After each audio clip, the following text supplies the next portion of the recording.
नमस्कार, मैं हूं आपके साथ नम्रता। उत्तर प्रदेश में 7 चरणों का मतदान पूरा हो चुका है। अब हर किसी को इंतजार है 10 मार्च का, जिस दिन ये साफ हो जाएगा कि आखिर सत्ता में कौन काबिज होने जा रहा है। भले ही नतीजे आने में अभी चंद घंटे बाकी हैं, लेकिन एग्जिट पोल्स ने ये संकेत दे दिए हैं कि यूपी में भाजपा की वापसी हो रही है। कई एग्जिट पोल्स में बीजेपी को 200 से ज्यादा सीटें मिलने की उम्मीद जताई गई है। दूसरी तरफ सपा बीजेपी को जोरदार टक्कर देती हुई नजर आ रही है।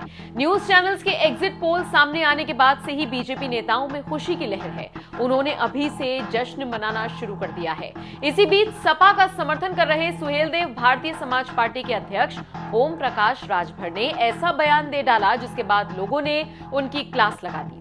दरअसल ओपी राजभर ने तमाम एग्जिट पोल्स को झूठा ठहराकर सपा की सरकार बनने का दावा ठोक दिया। ओपी राजभर ने कहा, सपा की सरकार बन रही है। किसान जब आंदोलन कर रहे थे तब बीजेपी के मंत्री और पीएम को नहीं दिखा, लेकिन वोट मांगने के लिए चले गए। बंगाल में भी ऐसा ही एग्जिट पोल दिखाया गया था। कितनी सीटें मिली? 100% अखिलेश जी ने जो कहा है, समाजवादी पार्टी की सरकार बनने जा रही है।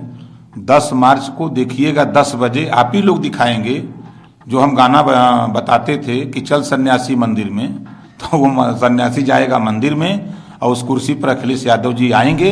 ये कटु सत्य है और प्रदेश की जनता बदलाव चाहती है, बदलाव के लिए वोट दिया है और जो अखिलेश यादव जी ने कहा है वो सही कहा है। सर, आपको कितना फ्रूटफुल रहा होगा? 100% सफल रहा है।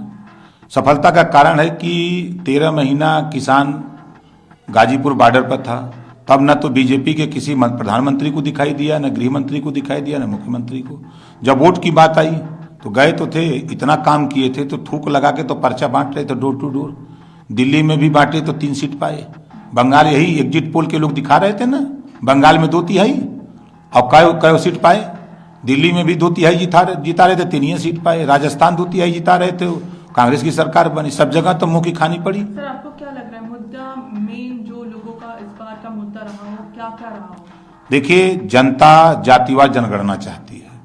जनता कह रही थी कि हमको हिस्सेदारी नहीं मिल रही है, तो समाजवादी पार्टी गठबंधन ने कहा कि हम सरकार बनने के 6 महीने के अंदर हम जातिवाद जनगणना करा करके जिसकी जितनी संख्या भारी उसकी उतनी हिस्सेदारी देंगे। दूसरा, बिजली के बिल से लोग बहुत परेशान थे, तो हम लोगों ने जनता के बीच में कहा कि हम 300 यूनिट बिजली उत्तर प्रदेश में हम 5 साल लगातार फ्री देंगे। ये भी लोगों को पसंद आया।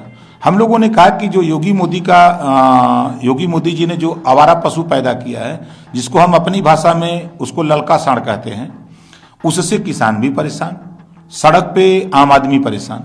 इससे निजात दिलाने की बात जब हम लोगों ने कहा तो प्रदेश की जनता ने इसका स्वागत किया। जब हम लोगों ने कहा कि गरीबों का इलाज फ्री में करेंगे, तो प्रदेश की जनता ने गरीबों के इलाज फ्री के सवाल पे खुल करके वोट देने का काम किया। सर, आपको क्या लगता है जो गन्ने किसान है, ऐसे माने जा रहे हैं कि 35 लाख के आसपास कुछ है, तो पूरे यूपी में अगर देखा जाए तो क्या कितना फैक्टर उसका काम करेगा? कोई फैक्टर नहीं। इन्होंने वादा किया था कि 14 दिन में भुगतान कर देंगे। भाजपा ने वादा किया था, भुगतान नहीं किया। इन्होंने वादा किया था कि हम गन्ना किसानों को राहत देंगे। राहत इतना दिया कि 50 किलो डाई की बोरी में 5 किलो खाद चोरी कर लिया। ये भी तो किसान देख रहा है।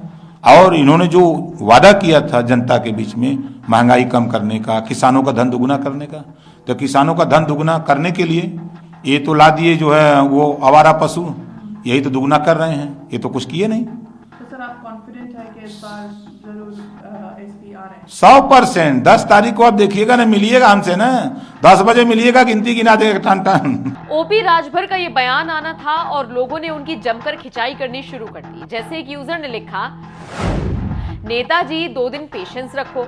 एक और यूजर ने लिखा, अब की बार समाप्तवादी पार्टी।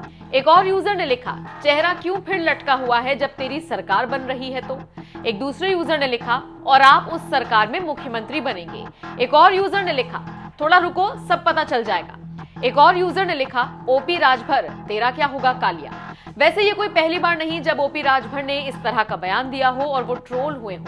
इससे पहले आपको याद होगा, राजभर ने अपर्णा यादव को लेकर भी बयान दिया था कि वो वापस सपा में आना चाहती हैं। मुलायम सिंह यादव से गुहार लगा रही हैं कि उनका कोई ठिकाना नहीं बचा है, उनको वापस पार्टी में ले लिया जाए। हालांकि ओपी राजभर के इस बयान पर अपर्णा ने जबरदस्त पलटवार किया था। क्या कुछ कहा था अपर्णा ने, उसके साथ आपको छोड़े जा रहे हैं? आप हमें कमेंट करके ये जरूर बताइएगा आपकी इस खबर पर क्या राय है और आपके मुताबिक इस बार सत्ता में कौन काबिज होने जा रहा है। ओपी राजभर को हम ना तो अटकल कह सकते हैं ना सोर्स कह सकते हैं। ओपी राजभर ने एक न्यूज चैनल को इंटरव्यू दिया, उसमें वो कहते हैं कि ना तो लखनऊ कैंट से टिकट मिला अपर्णा को, ना करहल सीट से खबरें थी, नहीं मिला कहीं से भी, और अब वो इतनी परेशान है कि वो नेताजी से गुहार लगा रही हैं कि मुझे सपा में वापस कर लो, मेरा कोई ठिकाना नहीं है। ये ओपी राजभर ने एक न्यूज चैनल से कहा है। देखिए, मैं ये समझती हूँ कि ये जो राजभर है वो अपना ही जो है, मुझे लगता है कि अपनी छोटी पॉलिटिक्स के लिए मेरे नाम का इस्तेमाल कर रहे हैं। इस प्रकार की विवेचना और जो टिप्पणी कर रहे हैं, इस तरीके की बात देखिए उनको बिना जाने नहीं करनी चाहिए। मैं बता दूं कि जिस वजह से भी जो वो बातें कह रहे हैं उसके पीछे की बात वो सोच लें और समझ लें जब वो किसी के बारे में बोलते हैं। और भारत जो है संस्कृति और परंपरा का देश रहा है। यहाँ पर अगर महिलाओं के बारे में महाभारत हो चाहे रामायण हो, किसी ने भी टिप्पणी करी उसको जो है मुंह की खानी पड़ी। और मैं बता दूं कि अपर्णा यादव अंगद है। मैं कोई कहीं जहाँ पैर रख दूंगी तो वहाँ से जीत करके आ जाऊंगी। जब उस समय झगड़ा ही हो गया घर में तो हमने कैंट, उस समय हम लोग नहीं जीत पाए, वो एक अलग व्यवस्था थी, क्योंकि मैं उस पर नहीं जाना चाहती हूँ। पर इस तरीके की बात वो ना करे तो मुझे लगता है अच्छी बात, ये अच्छी बात है होगी, मतलब this is not the right way to go about it. और उनसे क्या मतलब, और वो पारिवारिक टिप्पणी क्यों कर रहे हैं मुझ पर? मैं तो ये कहूँगी कि भाई वो अब उनके घर में भी बहू होंगी, बेटियाँ होंगी, उनको देखें, अपनी राजनीतिक जीवन देखें और राजनीति में राजनीति की बात करें ना, परिवार संबंधित बात करने का ये कोई मंच नहीं है। और वो एक जिस एक समुदाय को रिप्रेजेंट करते हैं वो उसके हकों के बारे में बोले, उसके बाद में बोले। उनको अपर्णा यादव से इतना ज़्यादा विशेष लगाव क्यों है? या हो सकता है अपने चुनाव में बुनाने के लिए अपर्णा यादव का नाम इस्तेमाल कर रहे हैं, तो उनको भी मेरा साधुवाद है। ठीक है भाई, कोई बात नहीं, वो उनको पर्चा चर्चा खर्चा में रहना चाहिए ना। ठीक है, अब राजभर जी नाम ले रहे हैं, उनको साधुवाद है मेरा। 100% अखिलेश जी ने जो कहा है, समाजवादी पार्टी की सरकार बनने जा रही है। 10 मार्च को देखिएगा 10 बजे आप ही लोग दिखाएंगे जो हम गाना बताते थे कि चल सन्यासी मंदिर में, तो वो सन्यासी जाएगा मंदिर में और उस कुर्सी पर अखिलेश यादव जी आएंगे। ये कटु सत्य है और प्रदेश की जनता बदलाव चाहती है, बदलाव के लिए वोट दिया है और जो अखिलेश यादव जी ने कहा है वो सही कहा है। सर, आपको कितना फ्रूटफुल रहा होगा? 100% सफल रहा है। सफलता का कारण है कि 13 महीना किसान गाजीपुर बॉर्डर पर था, तब न तो बीजेपी के किसी प्रधानमंत्री को दिखाई दिया, न गृह मंत्री को दिखाई दिया, न मुख्यमंत्री को। जब वोट की बात आई तो गए तो थे, इतना काम किए थे, तो थूक लगा के तो पर्चा बांट रहे थे डोर टू डोर। दिल्ली में भी बांटे तो 3 सीट पाए। बंगाल यही एग्जिट पोल के लोग दिखा रहे थे ना, बंगाल में 2 तिहाई, अब कई सीट पाए। दिल्ली में भी 2 तिहाई जिता रहे थे, 3 ही सीट पाए। राजस्थान 2 तिहाई जिता रहे थे, कांग्रेस की सरकार बनी। सब जगह तो मुंह की खानी पड़ी।